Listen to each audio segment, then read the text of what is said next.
Lashonda Onyesi's body lay in the middle of the living room in an unnatural pose, like a broken doll that had been thrown carelessly to the floor.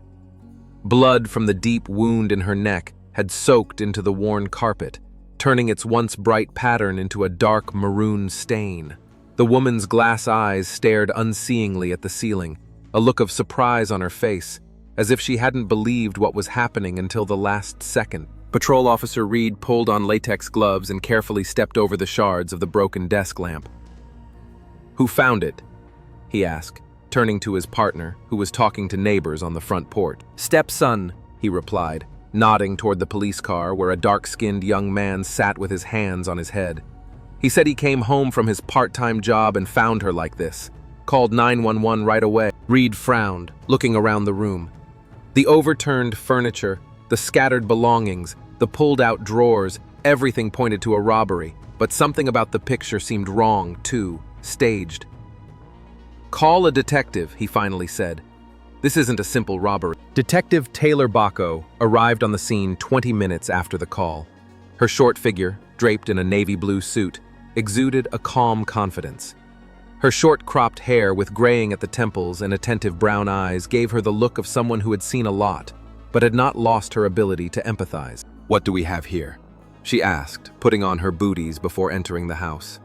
Officer Reed summarized the situation as they walked into the living room, where the medical examiner was already examining the body. Lashonda Onyesi, 44 years old, a nurse at St. Joseph's Hospital, he reported. Preliminary cause of death is a sharp blow to the neck, carotid artery. Death occurred sometime between 18 and 20 hours. Bacco nodded and crouched beside the body, scrutinizing the wound. "A knife? Looks like it," the expert nodded, but no weapon was found at the site. "Signs of a struggle?" "Minimal. A few defensive cuts to the hands, probably a surprise attack." The detective rose and slowly walked around the room, noting every detail of the mess. The drawers of the dresser had been pulled out, their contents spilled onto the floor. The couch cushions had been thrown off. Books from the shelves were scattered. "Someone was definitely looking for something," she muttered, stopping in front of a broken framed photograph. The picture showed a family, a tall man hugging a smiling Lashonda with a scowling teenager standing next to him. "That's the victim with her husband and stepson," Reed explained, noticing her interest. "The husband is on his way now. He's already been notified. The stepson's outside in the patrol car." "I'll talk to him." Bacco nodded and headed for the exit. Jamal Onyesi sat in the back seat of the police car with his arms wrapped around himself, as if trying to keep warm despite the warm June evening. His dark eyes were red from crying and his lips were trembling. When the detective opened the door and sat down next to him, he flinched. "Hello, Jamal. I'm Detective Taylor Bacco." She introduced herself softly. "I'm so sorry you've had to go through this. Are you able to answer a few questions?" The young man nodded without looking up. "Tell me what happened when you got home." "I came home from work around 21:30, he began in a shaky voice. "The door was unlocked, which was odd. Lashonda always locked it. I called out to her, but no one answered. Then I saw that the living room was a mess, and I found her." His voice broke, and he covered his face with his hands. "Did you notice anything unusual besides the unlocked door? Maybe you heard something. Saw someone suspicious near the house?" Jamal shook his head. "No, nothing like that. Just came home and..." He was silent again, then added quietly, "Who could have done this to her?" Bacco studied his face. Something about the young man's reaction seemed not quite sincere, but perhaps it was just shock. "We'll figure it out, Jamal. Do you know if Lashonda had any enemies? Any conflicts at work or with neighbors?" "No, everyone loved Lashonda," he answered too quickly. "She was a good person." "And how did your relationship work out?"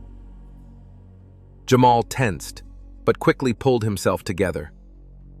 "It was fine. She's been with me since I was 12 after Dad married her. She took care of me." Bacco caught a note in his voice that she couldn't interpret. Bitterness? Sarcasm? She decided to return to it later. "Did you know if there were any valuables in the house that might have attracted burglars?" "Not much. TV, laptop. Lashonda had some jewelry, but nothing expensive. Their conversation was interrupted by the sound of a car pulling up. A tall man with a panicked expression on his face jumped out of a shabby sedan. "Where's my wife? What happened?" he shouted, trying to make his way toward the house. The officers blocked his way, and Bako rushed to him. "Mr. Onyesi, I'm Detective Taylor Bako," she introduced herself. "I'm sorry, but your wife is dead. It's murder." Kamani Onyesi froze, his face contorted with pain and disbelief. No, it's impossible," he whispered, kneeling down in the pavement. "I spoke to her just a few hours ago. She was fine." Jamal got out of the police car and hesitantly approached his father. He tried to put his hand on his shoulder, but Kamani didn't notice the gesture, completely absorbed in his grief. "Mr. Onyesi," Bako said softly, "I need to ask you some questions, but first, may I ask where you were this evening?" Kamani raised empty eyes to her. "At work. I have 2 shifts, 14 to 22 tonight at the Riverside Plaza construction site." He shook his head. "I should have been here. I was supposed to protect her." "Can you confirm your whereabouts?" "Yes, of course. There's 20 people who saw me. The foreman, all of them?" He stopped, suddenly realizing the meaning of the question. "Do you think I could—" "Standard procedure, Mr. Onyesi," Bako said soothingly. "We have to check all leads." She shifted her gaze to Jamal, who stood a little farther away with his arms wrapped around himself. His face was motionless, but his eyes were running restlessly, watching the scene with a strange detachment. "Jamal said he came home around 9:30 and found the body," the detective continued. "Where was he before that?" "On a part-time job at the Fresh Market supermarket. He's a cashier there," Kamani answered automatically. "He had a shift until 9 o'clock today." Bako nodded and made a note in her notebook. That would be easy to check. "Mr. Onyesi, do you know if your wife had any conflicts with anyone? Threats? Strange phone calls?" Kamani shook his head. "No, nothing like that. She was the light in my life. Everyone loved her. She worked as a nurse, right?" "What hospital?" "St. Joseph's. Emergency room. 15 years there." "I see. Any valuables kept at home? Money, jewelry?" "No, we're not a wealthy family, detective. I'm a construction worker and a delivery driver in the evenings. LaShonda's a nurse. We barely make ends meet. We don't have anything worth—" His voice trailed off and he couldn't finish the sentence. Bako put her hand on his shoulder for support. "We will find whoever did this, Mr. Onyesi. I promise you." She left the grief-stricken man with the support officer and returned to the house. The forensic team methodically went through every corner, taking pictures, collecting samples. Bako approached the medical examiner, who was still working on the body. "Anything new?" "The signs of a struggle are minimal," he repeated. "It looked like she knew her attacker, or at least didn't expect an attack." "Time of death?" "Between 18 and 20 hours. I'll be more precise after the autopsy." Bako looked around the room thoughtfully. "It looks like a robbery, but something doesn't add up," she muttered. If the robber was caught off guard, why did he continue his search after the murder? And what exactly was he looking for? She walked over to the items scattered on the floor and began to scrutinize them. Photo albums, books, documents, everything was turned over. But it didn't look like anyone was actually looking for anything. More like giving the appearance of searching. In the corner of the room, she noticed a small safe, covered by a fallen painting. The safe was untouched, she noted. Strange for a burglar, isn't it? Officer Reed, standing nearby, nodded. "Maybe he was spooked?" "Maybe," Bako replied uncertainly. "Check to see if the security cameras on the neighboring houses are working, and ask around the neighborhood to see if anyone saw or heard anything." While the officers carried out her instructions, Bako continued her inspection. The master bedroom was less of a mess, but still noticeable. Nightstands were open, contents discarded. On the bedside table was a photograph of Kamani and LaShonda, a happy couple on some kind of picnic. Next to it lay an open packet of pills with a prescription in LaShonda's name. Bako picked up the package, studying the name. It was an antiretroviral drug used to treat HIV. She thoughtfully put the medicine back and made a note in her notebook. She looked around Jamal's room next. Unlike the rest of the house, this was relatively tidy. A teenager's room was like a teenager's room, posters of musicians on the walls, textbooks, scattered clothes, but nothing like the clutter created by the search. Interesting, Baco muttered. Had the burglar not seen fit to search the teenager's room? She opened the desk drawer and found a few notebooks and school supplies there. Nothing unusual, but something told her that the answers lurked right here, in this house, among these people. When she returned to the living room, she found that LaShonda's body had already been bagged and was being prepared for transportation. The forensics team was finishing their work, collecting the last of the samples. Detective, one of the techs, addressed her. "We've looked all over the house. There's no sign of forced entry. Whoever came in here either had a key or the door was unlocked." "What about the valuables?" Baco asked. "That's the weird part," replied the technician. "We found the victim's wallet in her purse. The money's still there. Laptop, TV, tablet, everything is still there. There's jewelry and a jewelry box in the bedroom. Inexpensive, but still. The burglar hadn't taken anything." Baco frowned, another confirmation of her suspicions. So someone broke into the house without breaking in, killed LaShonda Onyesi, made a mess like he was looking for something, but didn't touch the money, the appliances, or the jewelry? "That's right, detective." Baco stepped out onto the porch where Kamani Onyesi still sat, now hugging his son. Jamal looked tense in that embrace. His gaze was blank, staring off somewhere in the distance. The detective walked up to them and said softly, "Mr. Onyesi, Jamal, I have some news. It looks like this wasn't a robbery. Nothing was missing from the house. No money or valuables." Kamani looked at her with a confused look. "What? But who then? Why?" "That's what we have to find out," Baco replied, watching Jamal's reaction carefully. The young man flinched slightly and averted his eyes, almost imperceptibly to everyone, but not to the experienced detective. "We have reason to believe the killer knew your wife," Baco continued. "There's no sign of forced entry. The door was either open for him or he had a key. But who?" Kamani began and fell silent, unable to comprehend what was happening. "We are considering all the possibilities," Baco said. "You'll have to come to the station tomorrow for an official statement. Both of you," she looked at Jamal. "For now, you'd better spend the night somewhere else. The house remains a crime scene. We can stay with my brother," Kamani said quietly. "He lives not far away." Baco nodded and handed him her card. "Call me if you remember anything important. Anything at all."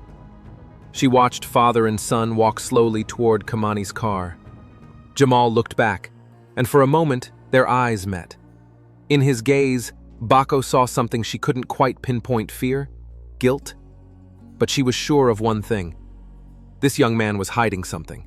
Walking back to her car, she pulled out her cell phone and dialed her partner's number. "Thompson, it's Baco. Check Jamal Onyesi's alibi, please. He was supposed to be working at Fresh Market until 21 o'clock today. Also, find out everything you can about LaShonda Onyesi, especially interested in her medical records and medical history.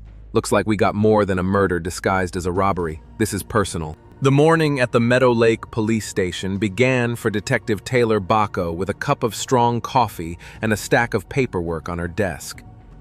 She'd been up most of the night going over the first crime scene reports and formulating a plan of investigation. Something about the case kept her awake, like a jigsaw puzzle missing key pieces. Baco opened the file with the crime scene photos. The image of LaShonda Onyesi dead, lying in a pool of her own blood, evoked not only professional interest, but deep human compassion. 44 years was too early for such a death. "Good morning, Detective," Thompson greeted her partner, setting another cup of coffee on the table. "Got the information you requested." Baco set the photos aside and looked up. "What did you find out?" "First of all, Jamal's alibi checks out," Thompson began, taking a seat across from her. "He was indeed working at the Fresh Market supermarket until 21 o'clock yesterday. The manager and 3 co-workers confirmed his presence and time of death. The medical examiner specified between 8:30 and 9:30. So Jamal could not physically have been at the crime scene at the time of the murder." Baco tapped her fingers on the table thoughtfully. "That doesn't rule out the possibility that he hired someone or was otherwise involved. What about LaShonda? Did you find anything interesting?" Thompson's a little stumped. "There's something, delicate. I requested her medical records. LaShonda Onyesi was HIV positive. diagnosed 3 years ago. Bako straightened up in her chair. The pills on the bedside table made sense. Did her husband know? According to the records, yes. He's listed as the next of kin who was informed of the diagnosis. Plus, he's been tested regularly too, but they've all come back negative. So they were taking precautions, Bako muttered. What about Jamal? Any word on his medical checks? Thompson nodded, flipping through the pages of his notebook. This is where it gets really interesting. Jamal Onyesi came to the clinic about 2 months ago with flu symptoms. A standard set of tests revealed HIV infection. And coincidentally, the doctor who diagnosed him works in the same department as LaShonda. Bako silently pondered the information. 2 HIV-positive people in the same family, and the father of the family is healthy. A coincidence? I don't think so. I need to talk to that doctor, she said firmly. And Jamal's friends. Teenagers tend to share their problems with their peers, not their parents. I already got the name of his best friend, Thompson beat her to it. Amara Ngozi. They went to high school together, went to prom together 2 months ago. Lives 3 blocks from Onyesi's house. Great. Bako stood up, finishing her coffee.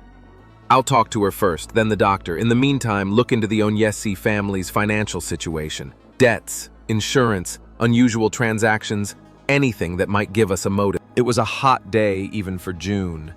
The sun beat down mercilessly, reflecting off the asphalt and creating a shivering haze over the road. Bako parked her car in front of a modest 1-story house with a neatly trimmed lawn. According to the address, this was where the Ngozi family lived. The door was opened by a petite, dark-skinned girl with many thin pigtails adorned with colorful beads. Her eyes were red, as if she had recently cried. Amara Ngozi? Bako asked, showing her ID. I'm Detective Taylor Bako. Can I talk to you for a moment? The girl nodded silently and stepped back, letting the detective into the house. They walked into a small living room where family photos and African masks hung on the walls. I heard about LaShonda, Amara said quietly as they sat down. It's horrible. Jamal, is he okay? As much as someone who's lost someone close to him can be, Bako answered cautiously. Amara, you know Jamal well, don't you? We've been friends since elementary school, the girl nodded. He's my best friend. How would you describe his relationship with his stepmother? Amara visibly tensed, lowering her eyes. They got along fine. LaShonda took care of him. Bako noticed the uncertainty in her voice. Amara, I understand that you want to protect your friend. But if you know something that could help the investigation, it's important that you tell me. The girl remained silent, nervously rubbing the bracelet on her wrist. Jamal's changed a lot in the last couple months, she said finally. Since graduation, he's been different. Closed off, angry, almost stopped talking to me. Did something happen at the prom? Bako nudged her gently. I don't know exactly. Amara shook her head. We were all having fun. There was a lot of alcohol. Jamal got really drunk, and LaShonda came to take him home. That's the last I saw of him. And the next day, he didn't return calls or texts. When we finally met a week later, he was like a stranger. Bako made a note in her notebook. The time frame coincided with Jamal's doctor's appointment. And then? Did he talk about anything that bothered him? Amara paused, clearly struggling with herself. He told me he was sick. That he had HIV, she finally squeezed out. I was the only one he told. He didn't even tell his father, afraid of his reaction. Did he mention how he might have been infected? No, Amara answered too quickly. I mean, he didn't say it directly, but... She stopped, biting her lip. Amara, Bako said seriously, I know you want to be a good friend, but if Jamal is in trouble, or if he's done something, it's better that we find out the truth now, before the situation escalates. The girl took a deep breath, as if making a hard decision. He was saying strange things, that he had been betrayed, that the person he trusted had ruined his life. I asked who it was, but he never answered directly. Only once, when we were talking about LaShonda, he said, She's not what she seems. One day everyone will know the truth. Bako felt a chill run down her spine. The details were beginning to add up to a frightening picture. Did Jamal keep a diary or write his thoughts down somewhere? Yes, he had a diary. He was always writing in it, especially when he was upset. Thank you, Amara. You've been very helpful. Leaving Ngozi's house, Bako was sure she was on the right track. The next stop was St. Joseph's Clinic, where Lashonda worked and where Jamal received his diagnosis. Dr. Elliot Kwesi was an unaged man with kind eyes and the tired face of a man who had seen too much suffering. He received Bako in his office, stacked with medical reference books and pictures of smiling children. His patients, he explained. I can't divulge confidential patient information, Detective, he warned immediately after introductions. Not even in the case of a murder investigation. I understand, Dr. Kwesi, Bako nodded. But Lashonda Onyesi was your colleague and her stepson is your patient. I don't want medical information so much as your professional opinion. The doctor sighed and gestured for her to sit down. Lashonda was an excellent nurse, dedicated, competent. Patients loved her. And how was her relationship with her coworkers? Generally good, although she was a little distant.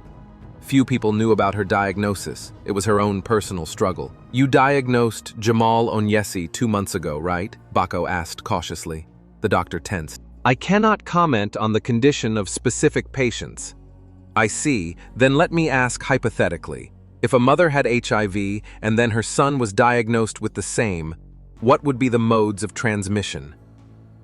Dr. Kwesi took off his glasses and rubbed the bridge of his nose tiredly. Hypothetically, it could have been through blood contact, unprotected sexual contact, or... He stopped talking, as if realizing where this conversation was going. Detective, you're not suggesting... I'm just considering all the possibilities, Doctor, Bako said softly. One more question. Jamal learned of his diagnosis from you. Did he know about Lashonda's diagnosis at that time? The doctor was silent for a long time, struggling with professional ethics. I didn't tell him, he finally said. But judging by his reaction, he already knew or guessed. He didn't look shocked, but rather furious. Bako nodded, making a mental note. The situation was becoming clearer, though that clarity was making her uncomfortable. Thank you for your help, Dr. Kwesi. I understand how difficult it was for you to answer my questions. Back at the police station, Bako found that Thompson had already obtained a search warrant for Onyesi's house.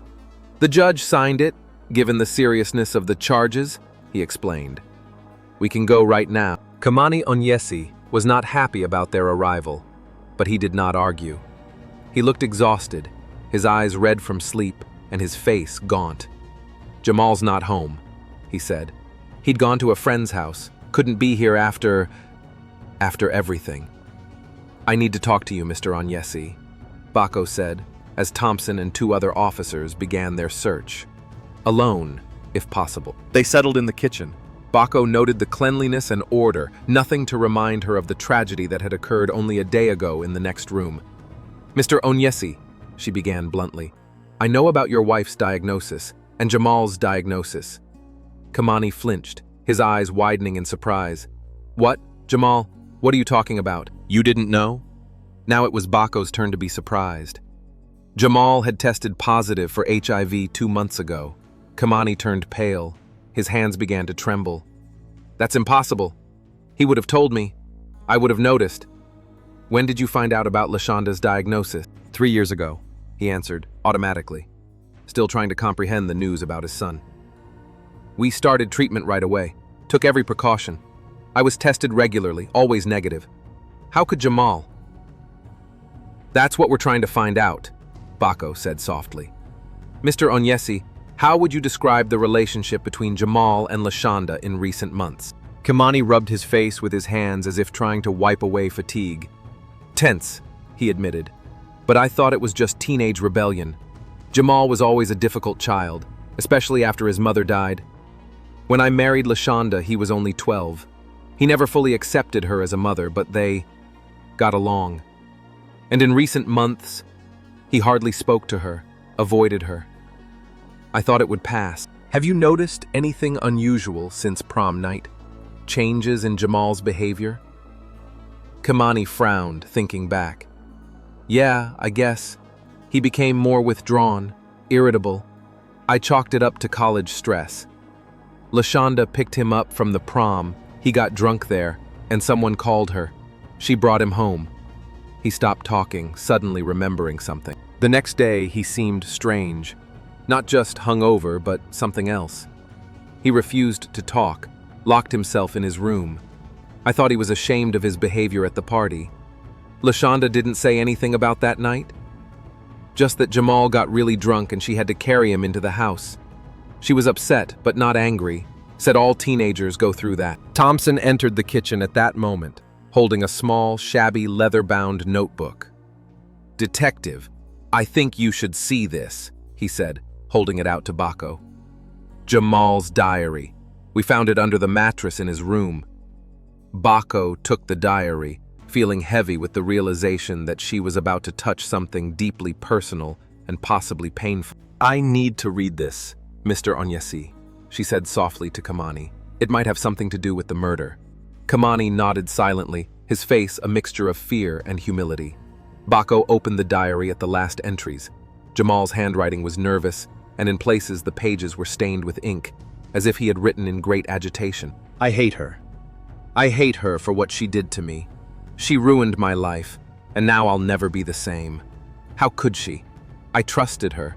She pretended to care about me, while she herself... Here the text was cut off with a bold line. The next entry was dated the day of the doctor's visit. Today confirmed what I already knew. I have HIV, now I'm sure it's her. That night after prom, I don't remember everything, but enough. She took advantage of the fact that I was drunk. My father doesn't deserve a wife like that. He thinks she's a saint, but I know the truth. One day everyone will know. Bako turned the page. The last entry was from the day before the murder. I can't take it anymore. Every time I see her fake smile, I want to scream.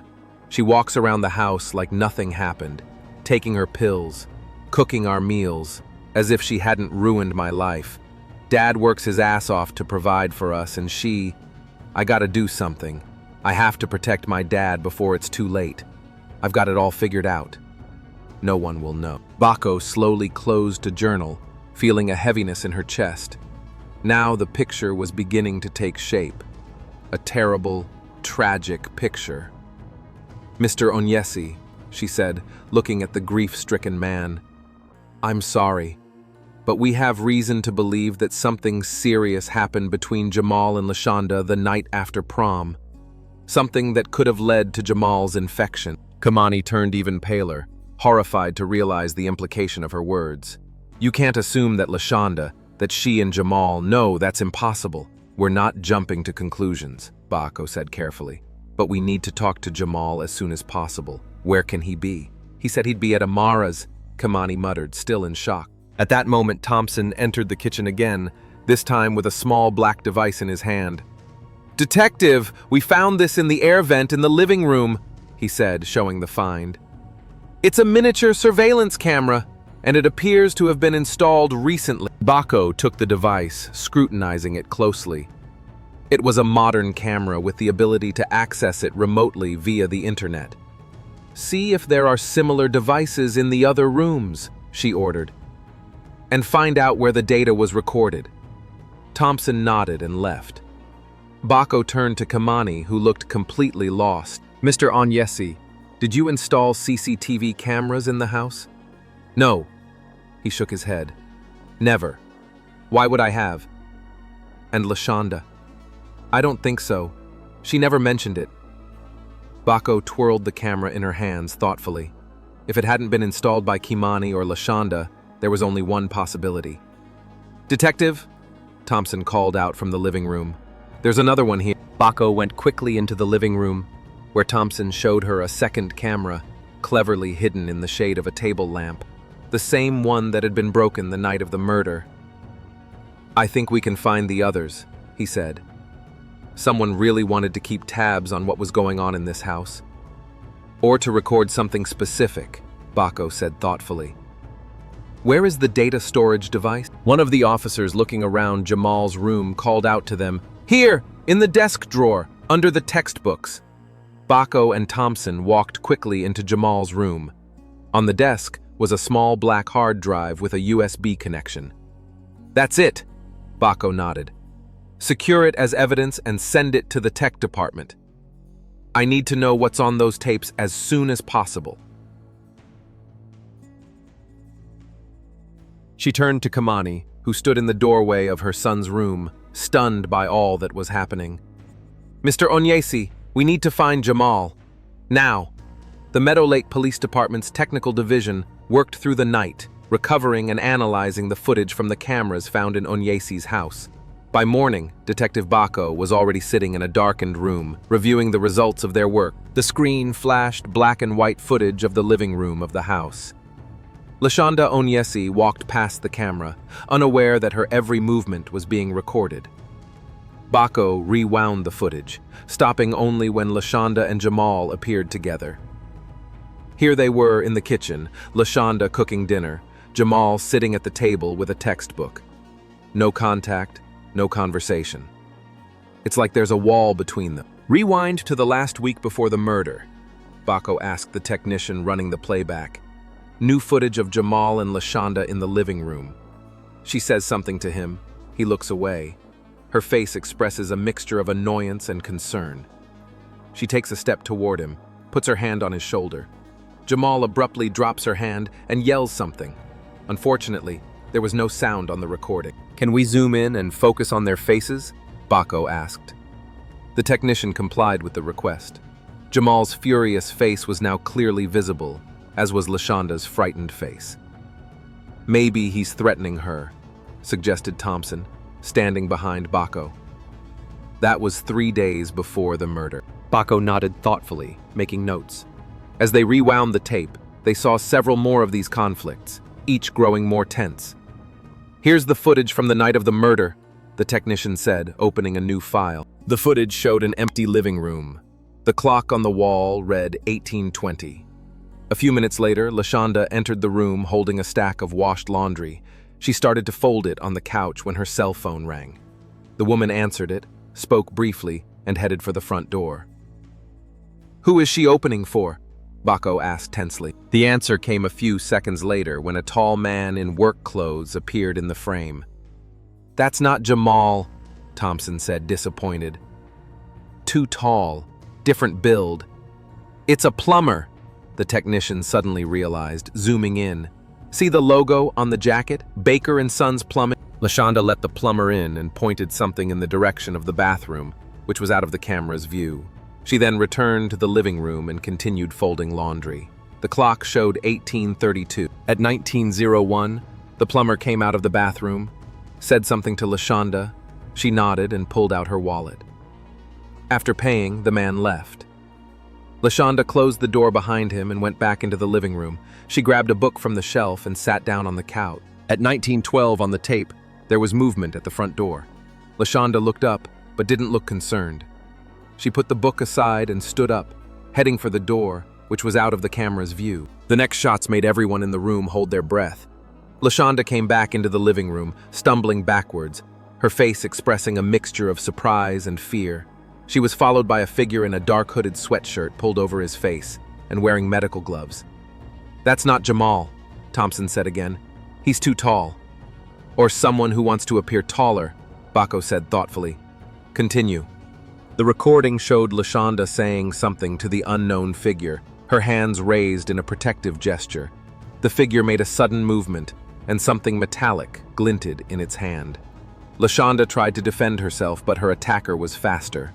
With a single blow, the woman fell to the floor, clutching her neck, blood gushing from it. The killer stood over her for a few seconds, watching her agony, then began to methodically create a mess in the room, pulling out drawers, throwing things off shelves, overturning furniture.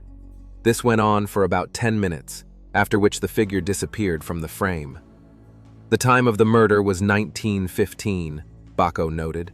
Jamal was at work at the time, as confirmed by several witnesses. "So he's innocent?" Thompson asked. "Or very smart," Bako replied thoughtfully. "Let's see what else we have." They looked through a few more records, but found nothing of significance. Bako stood up and stretched, stretching her stiff muscles. "I want the results of LaShonda's blood work," she said, "and a full report on all the evidence found in the house." Thompson nodded and left the room to fulfill her request. Bako was left alone with the technician, who continued to study the records. "Is there anything unusual about the way these cameras were set up?" she asked. "Actually, yes," the technician nodded. "They're pretty high quality, but they were installed unprofessionally. It looks like the work of a novice who followed instructions from the internet. And another oddity, the data was not transmitted to an external server, but only recorded on the hard disk. This is unusual for modern video surveillance systems. It's as if someone wanted to collect the information but was afraid it might fall into the wrong hands," Bako said thoughtfully. Thompson returned half an hour later with a folder of documents. "Here are the results," he said, holding out the papers. LaShonda's blood test confirmed her HIV status. The strain of the virus is identical to the one found in Jamal. Bako nodded slowly, as if she had received confirmation of her suspicions. "Our guys found a knife wrapped in plastic and hidden in the ventilation shaft of the house," Thompson continued. "It had LaShonda's blood and fingerprints on it, but not Jamal's. The prints belonged to an unknown person." "Interesting," Bako wondered. "What about the killer's clothes?" "Not found. But medical gloves with traces of LaShonda's blood were found in the dumpster behind the house. Inside the gloves are particles of Jamal's skin." Bako smiled. This was it. He was smart enough to provide an alibi, but not smart enough to cover all his tracks. "Where is he now?" "In the interrogation room. We brought him in an hour ago." Bako nodded and headed for the exit. "I'm ready to talk to him." Jamal Onyesi sat at the table in the interrogation room, tapping his fingers nervously on the surface. He looked exhausted. Dark circles under his eyes, sunken cheeks, chapped lips. When Bako entered, he looked up at her lifelessly. "Hello, Jamal," she said calmly, sitting down across from him. "How are you feeling?" "Like a man who just lost his stepmother," he replied emotionlessly. "Why am I here, detective?" "We have new questions about the LaShonda murder case," Bako said, spreading out the papers in front of her. "Do you mind if we talk?" "Do I have a choice?" Jamal shrugged. "There's always a choice," Bako said softly. "You can ask for a lawyer if you feel you need one." Jamal shook his head. "I don't have to. I haven't done anything." "Good," Bako nodded. "Let's start with a simple question. Why did you install CCTV cameras in the house?" Jamal flinched, his eyes widening in surprise, but he quickly pulled himself together. "I don't know what you mean." "We found the cameras, Jamal, and the hard drive in your room. You were spying on LaShonda. Why?" The young man remained silent, his eyes downcast. "I'll help you," Bako continued. "You found out you were HIV positive. You found out that LaShonda was also infected, and you began to suspect that she gave it to you. Am I right?" Jamal looked up at her with a look of pain. "I didn't suspect. I knew," he said quietly. "But no one would have believed me. Is that why you set up the cameras? To gather evidence?" "Yes," he nodded. "I wanted to get her to confess, record it, show it to her father, the police, anyone who could help." "And what happened?" Jamal grinned bitterly. "Nothing. She denied everything. Said I was crazy, that I was imagining things, that maybe I'd gotten it from some girl. But I knew the truth. I remembered that night. Not everything, but enough." "Tell me about the night after prom," Bako asked softly. Jamal took a deep breath, as if gathering his strength. "I got really drunk at the party. Someone called LaShonda, and she came to get me. I don't remember much about the way home. I only remember her helping me to my room, falling on the bed," he said, swallowing. "And then I woke up in the middle of the night, and she was there, with me. She took advantage of my condition." "Are you sure it wasn't a dream, or an alcohol-induced hallucination?" Bako asked cautiously. "At first I thought the same thing," Jamal nodded. "I didn't want to believe it, but then I got sick. I thought it was a cold or flu. I went to the doctor, and I found out the truth. By then I had already guessed. I saw her pills, looked for information on the internet. I knew she was HIV positive, and I knew I had no other contact. And you decided to get revenge? Jamal shook his head. I wanted justice. I wanted her to confess, to answer for what she'd done. I thought the cameras would help, but she was too cunning. Never said anything incriminating when I tried to get her to confess. And that's when you decided to kill her? There was a long pause. Jamal stared straight ahead with a blank stare. I didn't mean it, he said finally. But I couldn't live like that anymore. To see her every day knowing what she'd done. To hear my father talk about her lovingly, not knowing what she was really like. I tried to tell him, but he didn't believe me. Said I was making it up out of jealousy. That LaShonda would never... His voice broke. His voice broke. But you had an alibi, Baco pointed out. You were at work at the time of the murder. Yes, Jamal nodded. I had it all worked out. I hired someone on the darknet, paid him with bitcoins I was saving for college, gave him a key, described the house, told him when LaShonda was alone. And he killed her? Yeah. Jamal lowered his head. And I was standing behind the cash register at the supermarket, smiling at customers, punching out their purchases. Perfect alibi. But you made a mistake, Baco said softly. You threw away the gloves you gave the killer. Gloves with traces of your skin on the inside and LaShonda's blood on the outside. Jamal looked up at her tiredly. Maybe I wanted to get caught, to make it all go away. Baco looked at the young man carefully. In front of her sat not a cold-blooded killer, but a broken, traumatized teenager who had made a terrible mistake. Jamal Onayisi, she said formally. You are under arrest on the charge of organizing the murder of LaShonda Onesi. You have the right to remain silent. Anything you say can and will be used against you in court. You have the right to an attorney. As she read out his rights, Jamal sat motionless, a look of relief on his face, as if a heavy weight had finally fallen from his shoulders. The officers led Jamal away, and Baco remained in the room, poring over the papers and pondering the tragedy that had played out in Onyesi's family. Thompson was waiting for her in the hallway. We've found the killer, he announced. One Lamont Tate, a petty criminal with a previous conviction for robbery. Tracked him through cryptocurrency transactions and neighborhood surveillance footage. He's already confessed and confirmed Jamal's story. Good, Baco nodded. What about the father? Kamani is still in shock. He can't believe that his wife could, and that his son. No one could, Baco sighed. Sometimes the people we love are not who we thought they were. Later, sitting in her office, filling out reports, Baco thought about the case she had just solved. About a woman who, suffering from a terminal illness, had committed an unforgivable crime against a child entrusted to her care. About a teenager whose life was ruined by betrayal and who chose revenge over justice. About a father who lost both his wife and son to secrets and lies. It was a story with no winners, only victims. Victims of circumstance, their own decisions, and the darker sides of human nature. She remembered Jamal's blank stare as the officers led him away. The look of a man who had lost everything: family, future, hope. 17 was too young an age for such gravity. Baco pulled out her cell phone and dialed the district attorney's number. Martinez? It's Baco. Remember the Onyesi case I was talking about? I have a suggestion. Given the circumstances and the age of the defendant, maybe we could consider a psychiatric evaluation and a reduced charge. She paused for a moment, listening to the answer. Yes, I realize this is a serious crime, but it's not so clear-cut. This boy is a victim himself. I think he needs help, not just punishment. After she finished talking, she went back to her report.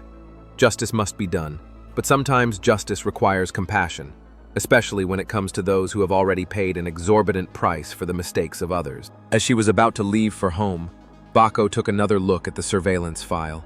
One of the images showed Jamal sitting in his room, staring out the window with an expression of pain and loneliness that made her heart sink.